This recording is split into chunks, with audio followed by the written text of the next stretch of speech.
Chaque année, en France, on forme des officiers de police judiciaire. Les méthodes d'apprentissage en gendarmerie et en police sont différentes, mais leur but est commun, former les enquêteurs de demain. Police, ça suffit! C'est la gendarmerie, monsieur. Est-ce que vous pouvez nous ouvrir? Ces élèves officiers sont d'anciens étudiants.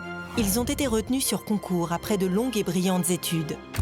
Avant d'intégrer l'élite des forces de l'ordre françaises, il leur faudra apprendre les bases du métier. Rechercher les indices, investiguer dans le cadre de la loi, interpeller et auditionner.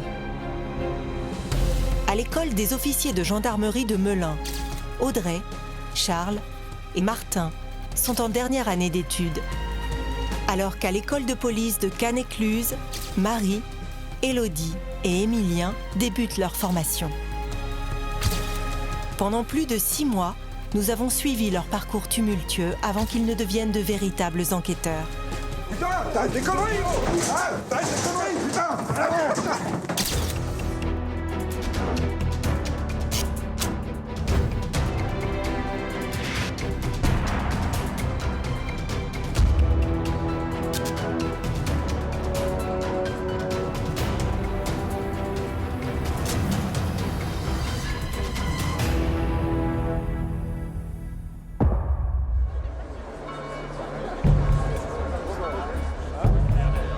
8 millions de personnes dans les rues. Une marée humaine à la hauteur du choc des attentats de Charlie Hebdo et de l'hypercacher survenus à Paris. Les policiers ont perdu 2 de leurs camarades dans ces attaques, Franck Brinsolaro et Ahmed Merabé. Pourtant, dès le lendemain de ces événements dramatiques, certains ont décidé de s'engager dans la police, quoi qu'il en coûte, pour devenir enquêteurs.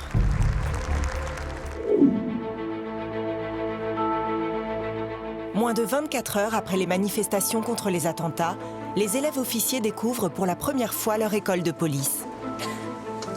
Je tenais à vous souhaiter aujourd'hui la bienvenue officiellement dans cette école, parce que pour la moitié d'entre vous, c'est aussi vous souhaiter la bienvenue dans la police nationale. La directrice de l'établissement le sait bien. Elle a face à elle des jeunes encore choqués par ce qu'il vient de se passer en France. Le métier de policier est un métier hors du commun qui justifie l'engagement que collectivement nous y mettons. Il y avait encore la possibilité de démissionner après les images fortes qui circulaient tant sur le web que sur les chaînes nationales de télévision. Vous persistez, vous signez. Vous ne regrettez pas? Eh bien, je vous remercie de votre attention. Je vous souhaite une très belle rentrée, une très belle carrière. Merci à vous.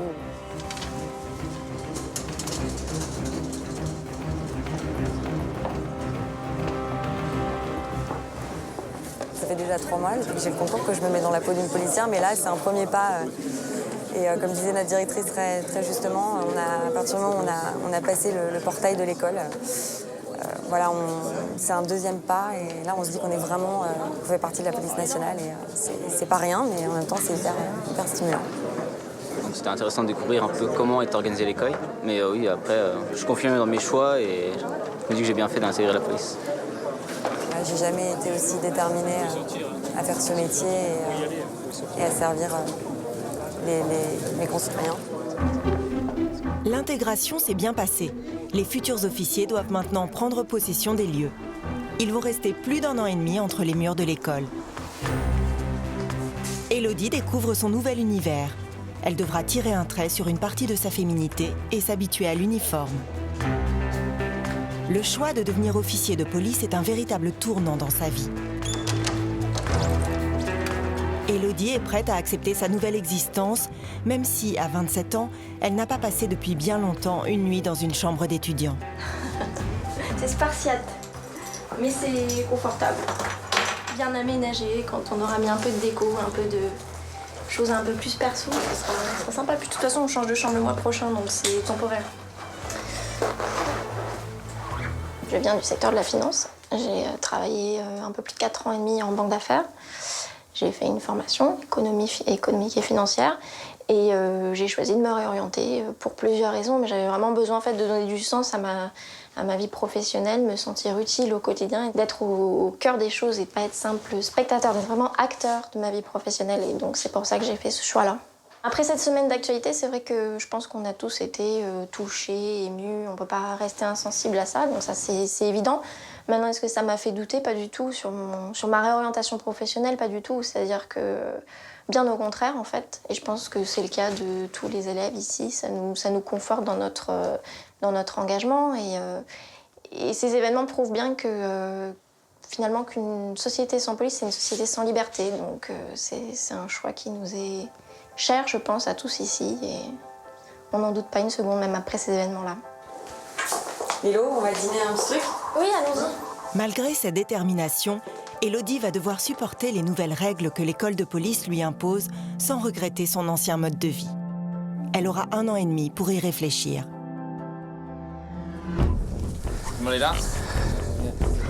Mais avant d'être réellement policier, il faut dominer un élément essentiel de la fonction, l'arme de service. Pour Émilien, Marie et Élodie, l'arme à feu est une nouveauté. Dès leur première semaine d'intégration, les instructeurs vont les familiariser avec cet outil de travail très particulier. Pour débuter, les élèves s'entraînent sur des armes factices, et ce n'est pas plus mal. Non, mais je sais pas, ça tombe en fait, elle est mal mise, je pense, dans la... La clignatoire de celui-là, là.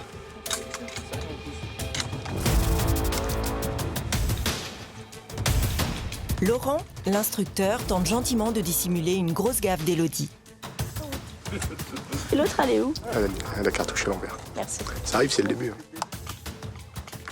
Certains vont l'acquérir très vite, et puis d'autres, il va falloir répéter. Déjà, il faut trouver le bon geste, et une fois qu'on a trouvé le bon geste, arriver à le répéter et à faire toujours le même le plus rapidement possible. Le secret de Laurent, c'est sa grande patience. Il en faut pour apprendre à ses civils à se transformer en policiers. Savoir utiliser son arme, interpeller un suspect ou arrêter une voiture doivent être acquis à la fin de la scolarité. Laurent a travaillé en commissariat à Paris. La voie publique, il connaît. Depuis plus de 10 ans, il transmet son expérience aux nouvelles recrues. Chausse mon arme, tout de suite je casse le poignet, je suis déjà positionné, mon action de feu peut commencer à partir d'ici et je monte l'arme à la hauteur de mes yeux. Ça marche? Prêt? Action! L'arme que pointe Émilien sur une cible virtuelle est un Six Hour, un 9 mm automatique. Depuis 2002, il équipe les douanes, la gendarmerie et la police nationale. Il a été choisi pour sa capacité à tirer 15 cartouches.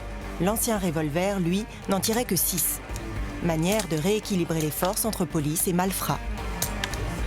Le problème de l'automatique, c'est la complexité de son maniement pour des débutants. Il n'y a pas de secret.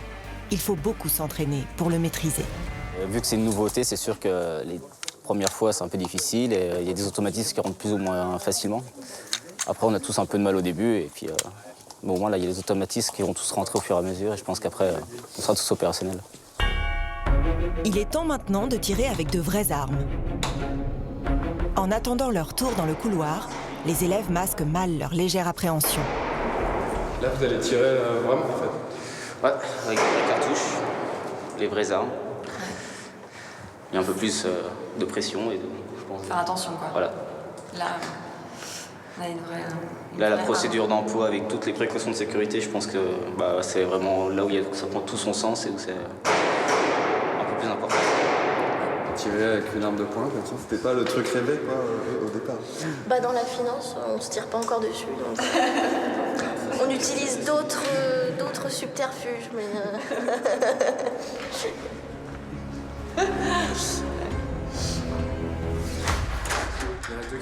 Et nous, à chaque fois, on doit passer séparément, c'est ça? Bah attends, je vais avec toi, je vais avec toi.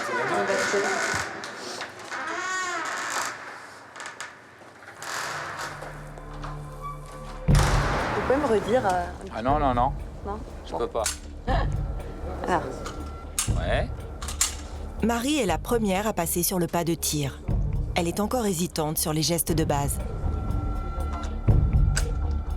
Là, je Est-ce chambre. que ton chargeur est bien engagé et bien serré?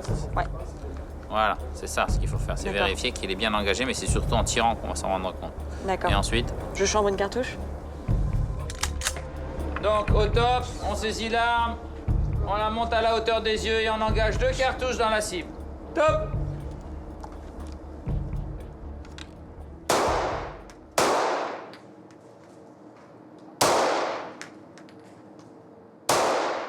Désarme.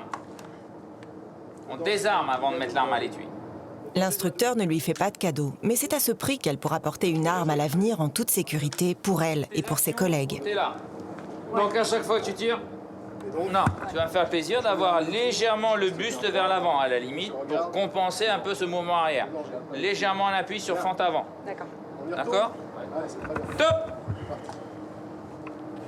Ah, va pas sortir si tu déverrouilles pas l'étrier. L'arme, c'est un élément de l'uniforme, donc forcément, il faut s'y habituer, il faut être le plus à l'aise possible avec son arme. Il ne faut pas en avoir peur. Donc là, tous les premiers tirs, là, ça sert aussi à évacuer ce stress par rapport à l'arme. Désarme. Allez, top action. Au tour d'Élodie de tirer. Oui, très bien. Excellent. Arme à l'étui. Tu changes rien. Regarde, tu changes rien, t'es pile poil. Elle n'est qu'à 7 mètres de la cible, mais elle s'en sort plutôt bien. Elle a fait mouche à chaque coup. J'avais une appréhension, mais on a eu quand même une séance de manipulation d'abord. Ça a permis de se délester un peu de cette appréhension. Et du coup, la première séance s'est plutôt bien passée. Puis les moniteurs sont vraiment très pédagogues, on fait les choses pas à pas, donc il n'y a pas de... Finalement, il n'y a pas de stress à avoir, quoi. Les choses se font vraiment tout doucement et on est vraiment préparé pour faire les choses tranquillement, quoi. Top! Enfin, c'est au tour d'Emilien, et pour un néophyte, il a l'air plutôt à l'aise avec une arme. Bravo, c'est bien. Top! Il maîtrise déjà les gestes essentiels. Désarme. Tu viens là, procède au contrôle de ton arme avec le témoin de chambre vide. Et on n'oublie pas quoi? Dernier le marteau. Voilà, libérer les mécanismes. Allez, on dépose l'arme. Voilà, très bien. Le premier cours de tir s'est bien passé pour nos futurs enquêteurs policiers. À 70 km de là, à l'école des officiers de la gendarmerie nationale de Melun, d'autres élèves, eux, sont à quelques mois de la fin de leur scolarité. Audrey, 26 ans, Charles, 25 ans, Martin, 27 ans. Ils ont tous les trois rêvé un jour de devenir officiers de police judiciaire en gendarmerie. Titulaires d'un master, ils ont déjà passé 18 mois dans la prestigieuse école d'officiers, une école où rien n'est laissé au hasard. Lors de la phase généraliste de leur formation, ils se sont perfectionnés en droit et en procédure pénale, ils ont pratiqué des activités physiques pour s'endurcir, ils ont appris le maniement des armes et on leur a enseigné à interpeller un suspect. Mais pour nos 3 gendarmes qui visent le poste prestigieux de directeur d'enquête, c'est la phase d'enseignement sur la police scientifique et les techniques d'investigation qui les a le plus intéressés. Martin, par exemple, s'est entraîné à geler une scène de crime lors d'exercices pratiques préparés par ses instructeurs. La première intervention, ok, on récupère les témoins, on les extrait, on fait un périmètre effectivement, parce qu'on peut considérer qu'il s'agit d'une scène d'infraction criminelle. Concrètement, ce que j'ai appris, c'est que puisqu'il faut préserver la scène de crime, il faut sortir tout ce qui pourrait polluer de cette scène-là. Et par exemple, le témoin. Bonjour, venez monsieur, sortez juste. Ah d'accord, très bien. Voilà. C'est moi qui vous ai appelé? Oui, bonjour monsieur. Donc c'est vous êtes arrivé, c'est vous qui avez découvert la scène de crime. Alors vous allez m'expliquer voilà. comment est-ce que vous êtes arrivé, par quel chemin, et est-ce que vous avez vu en premier, ainsi que vos impressions, vous savez. En fait, c'est au niveau du 2 mètres après le poteau électrique. Là, j'ai été surpris par le corps qui... Donc 2 mètres après le poteau, c'est ça? Exactement, Okay. voilà, je suis tombé là. À peu près 2 mètres, hein, d'accord. Voilà, nez à nez avec le corps. Bah, j'ai été évidemment surpris, hein, vous imaginez bien. Et qu'est-ce que vous avez vu, donc mis à part le cadavre, vous avez vu autre chose? Autour du cadavre, par exemple? Sur le chemin, vous avez rien vu par terre? Non, j'ai pas fait attention, non. Je m'appelle Martin, je suis né en région parisienne, j'ai vécu toute ma vie jusqu'ici. Je sors de 5 ans de fac à l'université Paris 10 Nanterre La Défense. Je me suis spécialisé en master droit pénal et procédure pénale. Depuis que je suis tout petit, je voulais entrer dans l'armée de terre et puis finalement je voulais un métier qui me rapprochait davantage de la vie civile. Et Et donc c'est ce mix qui existe au sein de la gendarmerie, puisqu'on est une force de police à statut militaire, qui m'attire évidemment. Martin profite du peu de temps libre que lui accorde sa formation pour se consacrer à sa passion, la boxe. Une passion dévorante qu'il entretient depuis sa première année d'études en fac de droit. Un moyen de se dépenser, de se changer les idées, même si l'esprit des sports de combat n'est finalement pas très éloigné de l'esprit de la gendarmerie. Il y a un principe fort en gendarmerie qui me fait un peu penser au combat et à l'engagement du combat, qui est le principe de disponibilité. Cet état militaire le rentre dans ses statuts, cette disponibilité.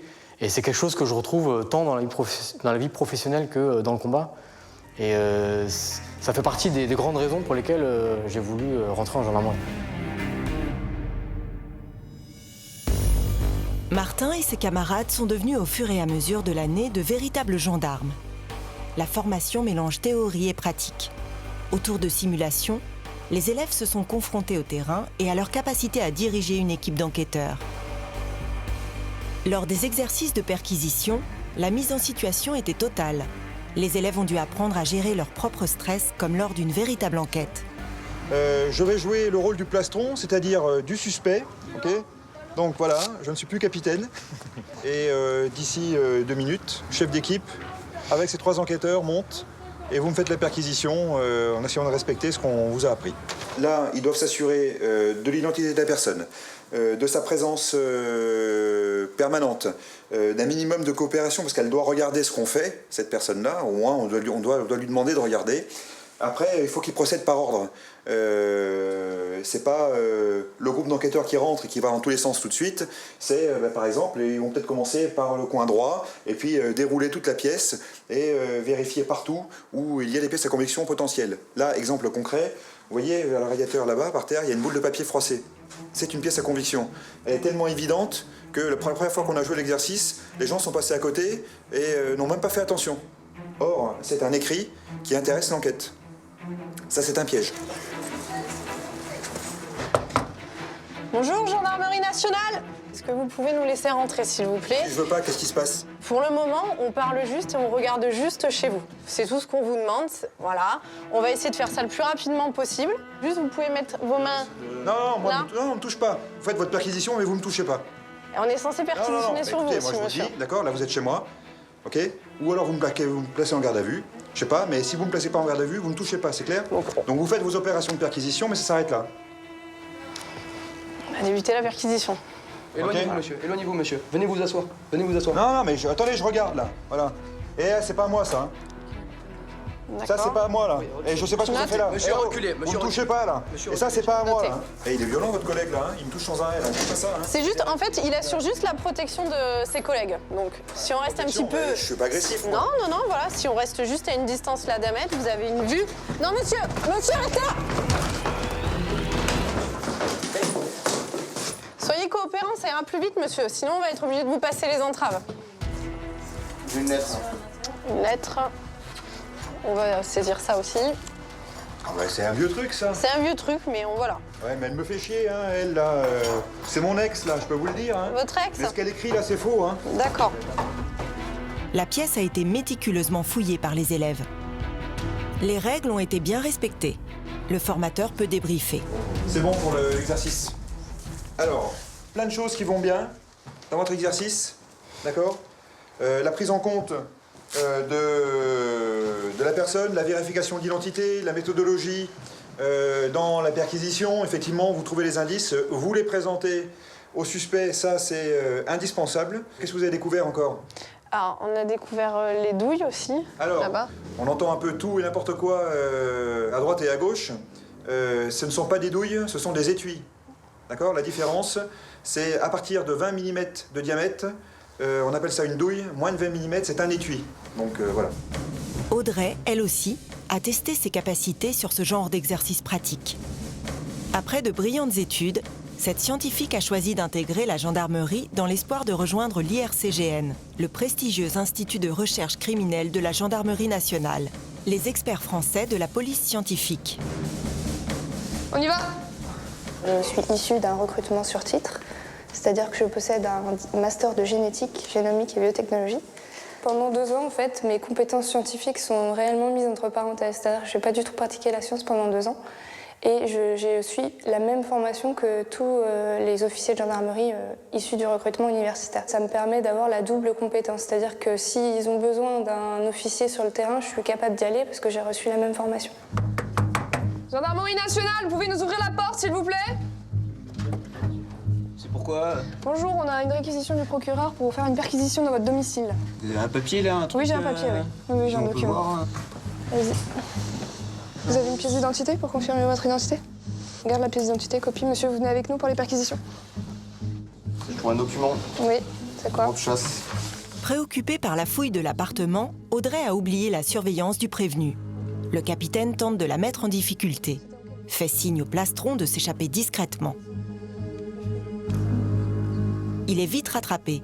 Audrey ne s'est rendu compte de rien. Un mauvais point qui n'échappe pas à son instructeur. Il a ajusté des cartouches 9 mm. Non, ça c'est pas à moi, j'ai prêté à mon appart à mon frère le week-end dernier. La personne qui est perquisitionnée, il ne faut pas qu'elle soit trop intrusive en fait, dans le contexte. Si elle est trop intrusive, elle risque de vouloir dissimuler une preuve et c'est pas possible. Audrey a passé en revue l'ensemble de l'appartement. Elle y a découvert des indices. Pour elle, le bilan de l'exercice a été plutôt positif. Pourtant, notre élève a commis une erreur de débutante. Bon allez, on va arrêter là, c'est pas mal. C'est votre première perquisition. Réquisition du procureur pour faire une perquisition, d'accord? C'est comme le mandat de perquisition. Ça, c'est dans les séries américaines. Et vous les laissez dans les séries américaines. C'est pourquoi? Bonjour, on a une réquisition du procureur pour faire une perquisition dans votre domicile. Ça peut arriver, là je vous le dis sous forme de plaisanterie, d'anecdote, qu'on vous réclame des mandats de perquisition, bien vous faites plaisir à la personne éventuellement, prenez une feuille de papier, vous écrivez mandat dessus, vous la lui remettez, histoire de détendre l'atmosphère. Non, il n'y a pas de réquisition spécifique pour les perquisitions, il n'y a pas de mandat de perquisition, du moins pour l'instant, en droit français. Voilà. Donc c'était pas mal dans le déroulé, surtout pour des gens qui font ça pour la première fois. Au niveau de la méthode, de la minutie, de bouger les meubles, de regarder sous les tapis, etc. C'est très bien. En revanche, vous voyez, on peut rapidement louper quelque chose d'important. Cet exercice, pour moi, dans ma formation, ça me sert de voir comment ça se passe sur le terrain pour ensuite traiter les indices au laboratoire.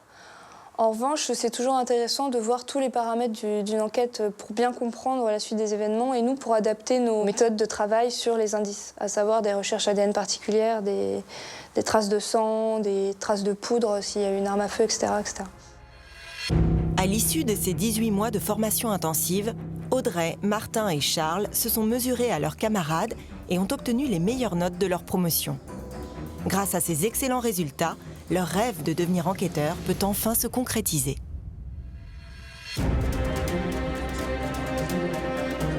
La vie des gendarmes est ponctuée de nombreuses cérémonies militaires, mais celle qui se prépare ce matin a une importance particulière pour nos élèves officiers. Ils vont confirmer leur orientation au sein de l'école de la gendarmerie. 4 voies sont possibles. La sécurité publique générale, la sécurité routière, le maintien de l'ordre et le Graal réservé à l'élite, la police judiciaire.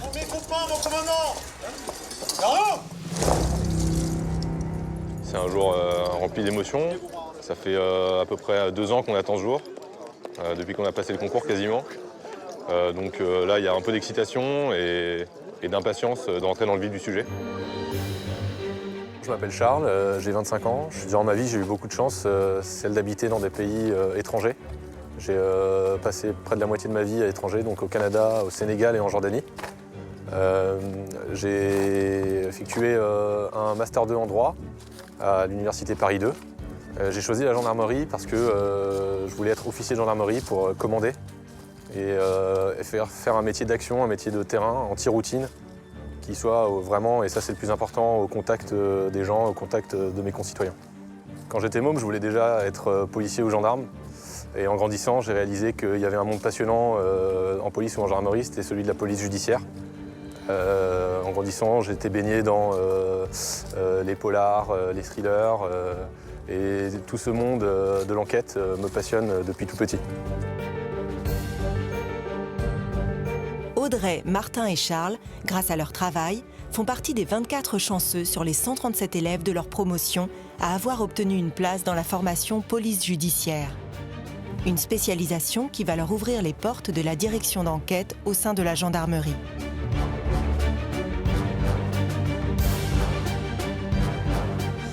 Bravo! Vite!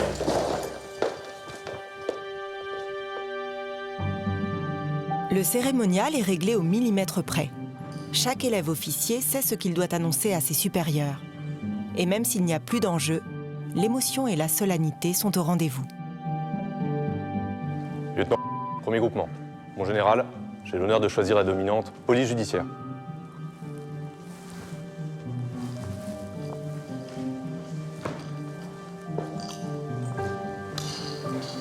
Lieutenant, premier groupement. Mon général, j'ai l'honneur de choisir la dominante police judiciaire.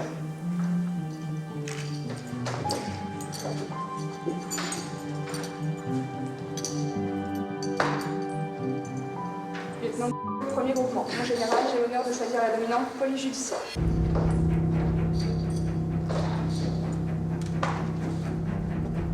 Nos élèves peuvent enfin souffler. Leurs efforts des 18 derniers mois ont été récompensés. Ils feront partie du cercle restreint et envié de la police judiciaire, la fameuse PJ au sein de la gendarmerie. Mais il leur reste encore quelques semaines de formation. Les plus dures, les plus intenses. Repos.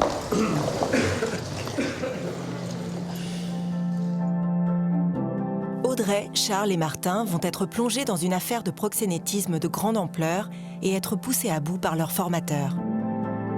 Donc maintenant, tu commences à bien faire, là. Ils devront endosser la posture de l'enquêteur. Du côté de l'école de police, les élèves en sont encore aux prémices de leur formation. Ils entament leur 3e semaine d'école. À l'École nationale supérieure de la police, certains bâtiments à l'aspect extérieur anodin renferment des surprises. Ce matin, Marie, Élodie et Émilien se retrouvent dans un faux commissariat. Un décor grandeur nature pour recréer au plus près les conditions de leur futur métier. Bonjour madame. Bonjour monsieur. Installez-vous, je vous en prie. Merci. Les élèves débutent aujourd'hui leur cours de police judiciaire, une matière qui fera bientôt d'eux des enquêteurs. Ils vont commencer par simuler la base du métier, la prise de plainte de la victime. Un travail simple qui est pourtant à la source de toute investigation. Nathalie, leur formatrice, le sait bien. Une question oubliée et c'est l'enquête qui patine. Entrez. Merci. Bonjour monsieur, lieutenant. Le temps d'une simulation, Émilien joue le rôle de l'officier de police judiciaire. Césaire, capitaine dans la police congolaise, suit les mêmes études que ses collègues français et il va jouer la victime. Un fêtard agressé à la sortie d'une discothèque. C'est une forme de jeu, mais à la fois, on ne se sent plus vraiment dans un jeu, là, on se sent vraiment dans le cadre vraiment de... On essaie de se mettre un maximum dans l'enquête, mais oui, c'est un peu sous forme de jeu, mais c'est un peu bizarre, un peu impressionnant. Donc, à mon retour, j'ai été agressé. D'accord, très bien. Je vous dis vraiment agressé par des jeunes bandits, voyous. Ils se sont mis à m'insulter. Comment m'insulter? Moi, je m'habille bien, je suis propre et ils m'ont insulté. D'accord, on reviendra sur les insultes plus tard. Et donc, ils ont commencé à me frapper. D'accord. J'ai reçu un coup, et puis pendant que je paniquais, je suis tombé. Et vous êtes sûr que vous n'avez aucune description physique, même pas taille, vestimentaire ou des éléments qui pourraient nous permettre plus facilement d'identifier les personnes? Non, c'est à vous de faire le travail, c'est à vous la police de faire le travail. Justement, je ferai la réquisition vidéo auprès de la ville pour justement voir les images et voir ces personnes et éventuellement les identifier. Et j'attends la suite, vraiment j'attends la suite. Hop, je vais vous signer, je vais vous remettre un exemplaire de chaque plainte. Très bien, monsieur. Je vous laisse repartir jusqu'à l'accueil, je vous raccompagne. Hop. Au revoir, monsieur. Ce que vous avez fait, c'est bien. Commencez à prendre de bons réflexes, la CMI, tout ça, mais trop speed pour moi. D'accord. Vous êtes sur de là quand même des violences volontaires. Faut essayer de gratouiller un peu s'il n'a pas eu un souci avant avec quelqu'un et qui s'en souvient peut-être pas et que c'est les deux jeunes qui sont sortis après. Vous voyez ce que je veux dire? Faut essayer de gratouiller un petit peu plus. Enquêter, c'est ne négliger aucun détail. Nathalie, la formatrice en police judiciaire, l'a fait pendant des années en banlieue parisienne. Titulaire d'un DEA en sciences criminelles, Elle commence comme simple enquêtrice et finit chef d'une brigade de sûreté urbaine avec le grade de capitaine. En 2014, elle devient enseignante afin de transmettre sa vision de la police aux élèves. Pour moi, c'est le but premier d'un officier, c'est l'exemplarité. Si on n'est pas exemplaire, on ne peut pas demander à nos effectifs de l'être. Voilà, ça c'est ma manière de voir les choses et la manière de tout officier normalement de voir les choses. Et c'est ce qu'on essaye au niveau de l'école de leur apprendre. Nouvelle simulation. Cette fois, Marie est plastron. Elle va jouer une victime énervée et assez énervante, comme lui demande Nathalie, la formatrice. Pour un instant, Claire, qui prépare son bureau pour la recevoir, n'est plus son amie. Et pourtant, elles se connaissent depuis les bancs de la fac de droit. Donc, vous allez arriver relativement soft. Et quand on va commencer à vous dire que le monsieur, on ne peut pas aller le chercher, vous allez un petit peu vous énerver si on ne vous explique pas bien le pourquoi du comment. Si on ne vous demande pas si vous avez pris une photo, si vous l'avez effacé, si machin, vous allez vous emballer en disant « Mais vous avez vu ce qu'il a fait sur mon mur ?» Voilà. Voir comment on va vous gérer, ça peut être sympathique. J'amène à vous la victime pour les dénoncer. Allez-y, madame. Bonjour madame. Bonjour. Bonjour. Votre plainte. D'accord. Merci. Je vous écoute madame. Oui. Alors écoutez, je suis très très énervée parce que ce matin, voilà, je sortais pour aller au travail et je trouve un tag en sortant sur mon mur. Donc bon, c'est quand même... Ça, c'est une photo du tag, c'est ça? Oui, voilà. Je vais vous la prendre. Quand même très vexant, hein, parce que j'aime pas du tout... Je comprends bien. Est-ce que vous avez vu la personne? Vous pouvez la décrire physiquement? Alors écoutez, c'est mon voisin, donc il s'appelle Gilles Eparbal. Voilà, c'est une plaie ce gosse, hein, c'est une plaie. Hein. Donc vous vous appelez madame? Un peu osé celle-là quand même. Oui, on a pris votre plainte madame. Voilà, sinon je les enlève, il n'y a pas de problème, ça vous pose un souci. Bah écoutez, je veux bien parce que franchement, calendrier Pirelli et puis deux hommes qui se... Hein, c'est un peu limite quand même. On va se concentrer sur la plainte. Voilà, alors... Faut juste qu'il aille en tôle, hein, ce petit con, hein. C'est ce que je demande. Je suis pas sûre qu'au niveau des magistrats, le fait de taguer à la crèche soit un motif pour envoyer quelqu'un en prison. Mais nous, ici, on va prendre votre plainte et après, ce sera le parquet qui décidera des suites à donner. Mais des suites à donner, ça veut dire quoi? Ça peut être une affaire qui va être classée sans suite. Ça peut être... Classée sans suite? Ah bon? D'accord, donc en fait, on peut taguer sur le mur de quelqu'un et puis ça va être sans suite. C'est ça que vous me dites? C'est une possibilité. Ah bon, d'accord. À l'appréciation des magistrats. D'accord, ok. Donc c'est les magistrats qui décident de tout, quoi. Vous servez à rien, en fait. On est là pour prendre votre plainte, vous accueillir, on va aller chercher la personne, on va monter un dossier. D'accord. Et ensuite, effectivement, les suites à donner, les suites de la procédure pénale. D'accord. D'accord, bah écoutez, hein, je suis quand même très contrariée, écoutez, voilà, je sors, bon, voilà, moi, est-ce que je fous le bordel sur votre bureau, hein? Est-ce que je me le permets? Bon, écoutez, je vais peut-être me le permettre d'ailleurs, hein. Oui, hop, voilà, hein, parce que j'ai envie de, hop, et puis hop. Bah écoutez, si on peut dégrader la propriété des gens comme ça, hein, il y a un moment, hop, voilà. Ça suffit. Voilà, non mais je suis très contrariée. Je suis vraiment très contrariée. Et en plus, votre commissariat, c'est n'importe quoi. Parce qu'écoutez, on peut accrocher sur les murs des images pornographiques, je trouve ça scandaleux. Regardez, vous êtes perturbé, je l'entends bien. Maintenant, vous vous calmez. Il est hors de question que vous dégradez mon bureau. J'entends bien que vous êtes choqué. J'estime qu'on est quand même, au niveau de l'accueil, on est quand même là pour vous écouter. Je vous ai laissé vous exprimer. Vous n'êtes pas obligé d'être agressive avec nous. Non mais je suis pas agressive, je suis contrariée, écoutez. Si madame, vous êtes agressive verbalement, physiquement, vous n'êtes pas agréable non plus, donc on se détend. D'accord? D'accord. Et vous avez de la chance parce que je suis assez consciente, ça ne serait pas passé comme ça avec vous. Ah bon, ça se serait passé comment? Je pense que j'ai été très très patiente. Fin de simulation. J'ai le droit de la siffler. On va en parler. On va en parler. Allez. Ah, tu t'es bien démerdé, hein, parce que...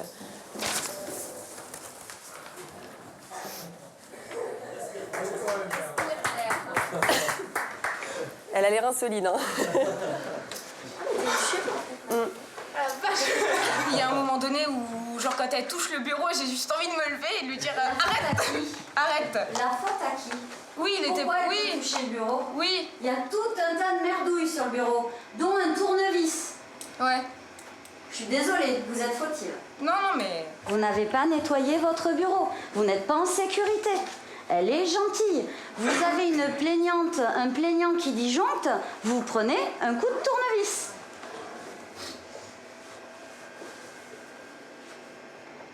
Ce qui vous a manqué, c'est d'expliquer à la victime qu'elle dit « Mais comment ça, c'est une contravention ?» Madame, le code pénal prévoit différentes catégories d'infractions, les contraventions, les délits, les crimes. Une contravention est une infraction. Nous traiterons l'affaire dans les moyens que nous avons, à savoir, nous allons convoquer l'individu pour l'entendre. Nous ne pouvons pas aller le chercher car au niveau du droit pénal, ça ne nous est pas permis.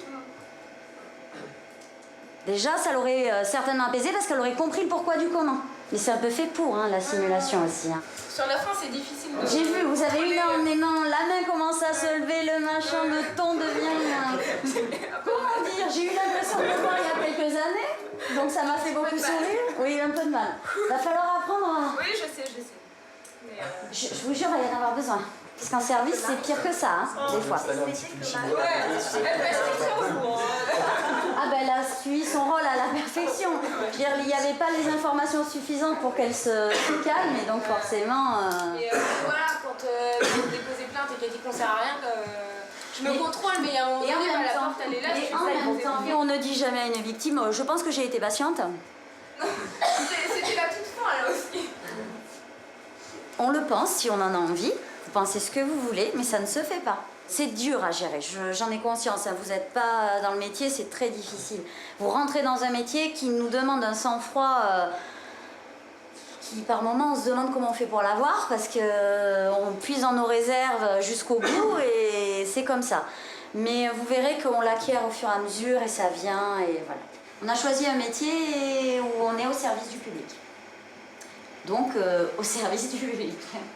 Mais bon, c'est pas cata non plus, vous me l'avez pas frappé, donc ça va. Parce que c'est Marie, hein. Mais pour l'instant, c'est vrai que c'est déjà compliqué pour une première séance, ça faut pas rêver. On n'a pas mis que des sujets simples, les infractions ne sont pas encore travaillées, donc on a aussi du mal à savoir où on est. Ils sont quand même pas trop mal débrouillés, mais le plus dur dans notre métier, c'est l'humain. Ça devient beaucoup plus concret, avec les faits, des vraies personnes qu'on a en face de nous, donc c'est beaucoup plus stimulant en fait. Et puis bon là, on est vraiment dans le vif du sujet et puis dans le cœur de notre métier. Donc, Au revoir, bon week-end. À lundi, on rappelle pour une semaine en beauté tous ensemble. Les journées sont longues à l'école de police. Direction le gymnase. Avant de partir en week-end, les élèves officiers vont fournir un dernier effort. Ils ont déjà appris à se servir d'une arme à feu, mais elle est le dernier recours du policier. Il leur faut surtout apprendre à se défendre en combat rapproché. Un bon enquêteur sait donner des coups et en recevoir. Sur la voie publique, on est confronté de plus en plus à la violence. Il y a des gifles qui peuvent faire très mal, d'accord? Ok, ça reste de la gifle, j'ai la main ouverte. Pourtant, j'ai que la main ouverte. Il est costaud. Maintiens, sois fort. Vous imaginez le dégât que ça peut faire au niveau du visage. N'oubliez pas une chose, on contrôle les gens comme on aimerait être contrôlé. C'est-à-dire, je contrôle une personne, c'est pas marqué sur son visage que c'est un voyou. Si on le connaît pas, on ne sait pas, on reste vigilant. Il va me déclencher par exemple à droite, je me protège là. À gauche, je me protège là. Indirect, j'essaye de me protéger comme je peux. Voilà, comme ça. Et on travaille, on travaille. Là, on est sur des collègues qui n'ont pas forcément déjà boxé, donc on est obligé de voir vraiment les bases. On a des collègues qui savent boxer, d'autres ne savent pas, donc on doit s'adapter. On essaye vraiment d'ajuster tout le monde à un niveau correct pour être pas sur la voie publique. En fait, quand ça touche le PAO, vous revenez tout de suite, d'accord? C'est on touche, on recule. Regardez, s'il vous plaît. Là, on n'est pas là, et on laisse. C'est vraiment... Et on revient, d'accord? Là, et on revient. Pense à ce que l'autre revienne en position en protection. T'es là, t'envoies. Tu vois, celui-là est toujours en protection. Je suis pas comme ça. Parce que là, si elle vient à me mettre indirect, je me le prends pleine mâchoire. D'accord? Donc je suis là, gauche, menton baissé, important, et droite. D'accord? C'est l'un après l'autre. Voilà, c'est ça. Élodie a toujours été sportive, mais elle débute dans les sports de combat. À la sortie de l'école, elle devra pourtant savoir se défendre pour obtenir son diplôme. J'ai pas encore de dents, donc ça brûle un peu. C'est la première fois que vous faites de la Tout à boxe? fait. Alors? J'ai fait de la danse classique, moi, donc... Distribution de pansements pour tout le monde. Allez, c'est ma tournée. Émilien, lui, se donne à fond. Depuis qu'il est entré à l'ENSP, la boxe est devenue une vraie passion. Avec Gauthier, son ami, il s'entraîne plusieurs fois par semaine. Émilien se donne les moyens de réussir. Il a toujours rêvé de devenir officier de police. Mon envie profonde, ce serait d'intégrer une brigade des mineurs, pas en début de carrière, parce que c'est un service assez difficile. Il faut une certaine expérience, donc ça serait vraiment au bout de quelques années que j'aurais fait un peu de voie publique ou de judiciaire. J'ai déjà travaillé beaucoup avec les mineurs, notamment en centre pénitentiaire, où j'avais une certaine mission, notamment par rapport à eux. Donc j'ai pu découvrir déjà cette délinquance particulière. Et donc ça m'a donné envie de connaître un peu plus aussi ce côté un peu psychologique du métier de policier. Pour Marie aussi, le sport est naturel. Elle a derrière elle une dizaine d'années de danse classique au plus haut niveau. Mais aujourd'hui, elle ronge son frein sur sa chaise. Je suis mise au coin.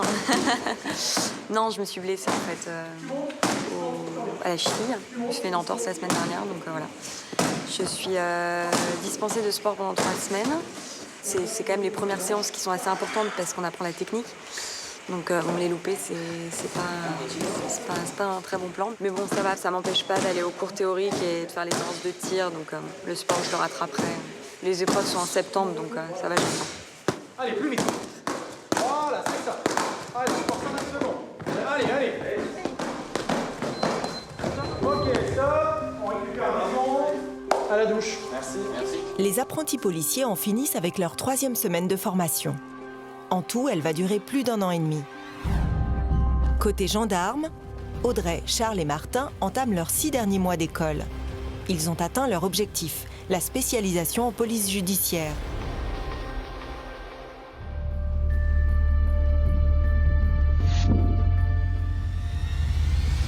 À partir de maintenant, c'est le capitaine Ledors lui-même qui va les prendre en main. Il dirige la section police judiciaire de l'école. Le capitaine est chargé de les transformer en véritables enquêteurs. Spécialiste dans le domaine, son parcours est impressionnant. Il est passé par toutes les unités spécialisées de la gendarmerie. L'affaire médiatisée du gourou Giuliano Verbar sur l'île de la Réunion, c'était lui. Pour tester les limites de ses élèves, il a préparé une semaine de simulation d'enquête grandeur nature. Cette année, pour changer un peu des thèmes classiques d'homicide, de braquage, si vous préférez, de vol à main armée, on a mis en place un exercice portant sur une affaire de proxénétisme qui permet de jouer toutes les phases d'enquête judiciaire et qui permet également de caractériser, pour des gens qui se spécialisent en police judiciaire, un phénomène de criminalité organisée. Comme vous le savez, on est tous ensemble ce matin pour un exercice PJ qui va durer 1 semaine, en l'occurrence typiquement une enquête. Dans un premier temps, désigner directeur d'enquête et directeur d'enquête adjoint. Donc directeur d'enquête, c'est Rémus. OK. DEA, ce sera Dans un premier temps, à la cellule IP, vous avez à récupérer 15 masse-notes, 15 bâtons de défense en mousse, d'accord, 5 gilets lourds et 30 blue guns. Il n'y a pas d'armement réel, d'accord, sur cet exercice-là qui se déroulera strictement dans les OGN. Une autre équipe ira récupérer 3 véhicules OSTL et les salles de travail, ce sont les salles peloton ici à l'étage de 4 à 8, donc 5 salles. Vous les organisez. C'est tout ce qu'il y a à faire, c'est déjà pas mal, vous verrez, il y a un peu de boulot. Et on se retrouve à 9h si possible, et si c'est prêt avant, ce sera avant. Et rappelez-vous qu'il y a toujours plus dans plusieurs têtes que dans une, donc jouez collectif. Allez.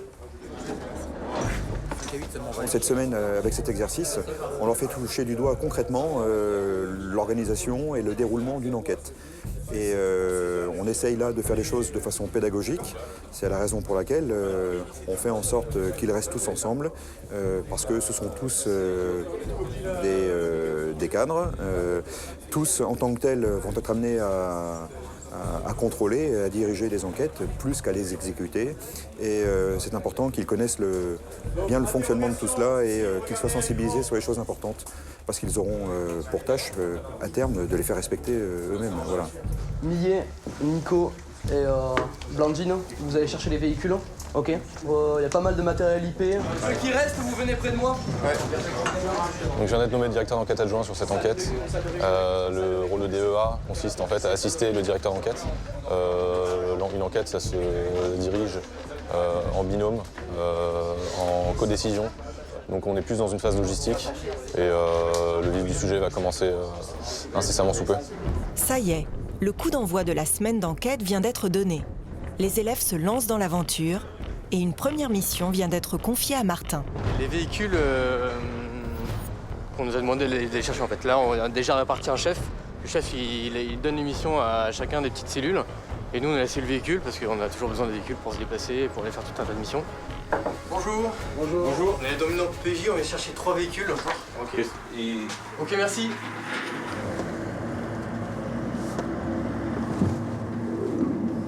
Ce qu'on va faire, c'est des cellules. Ouais, des cellules, ouais. 3 cellules, genre 3 bureaux. Ça fait des cellules qu'on va pouvoir prolonger. S'il n'hésite pas à mettre la main à la pâte, Charles prend très à cœur son rôle de directeur d'enquête adjoint. Après la mise en place des cellules d'investigation, il supervise la distribution du matériel par son camarade Laurent. Et une arme. Des pistolets modèle Six Hour en plastique. Des paires de menottes d'exercice, il n'y a pas de clé. Après, on a des gilets pare-balles. Silence, s'il vous plaît. Écoutez-moi tous. On va aller se mettre au fond là-bas. Vous allez vous mettre en cercle autour des tables. C'est la salle de réunion là-bas. Donc l'exercice PJ commence là maintenant. Le commandant de brigade de recherche fait sa réunion de travail du lundi matin. C'est un grand classique et en cours de réunion va intervenir le premier plastron, en fait un des élèves qui joue le rôle d'un témoin qui vient rapporter des informations susceptibles d'amener l'ouverture d'une information judiciaire. Là on va voir comment entre guillemets, ils blanchissent ou ils officialisent, si vous préférez, cette information qui va leur arriver anonymement. D'ailleurs, le plastron arrive.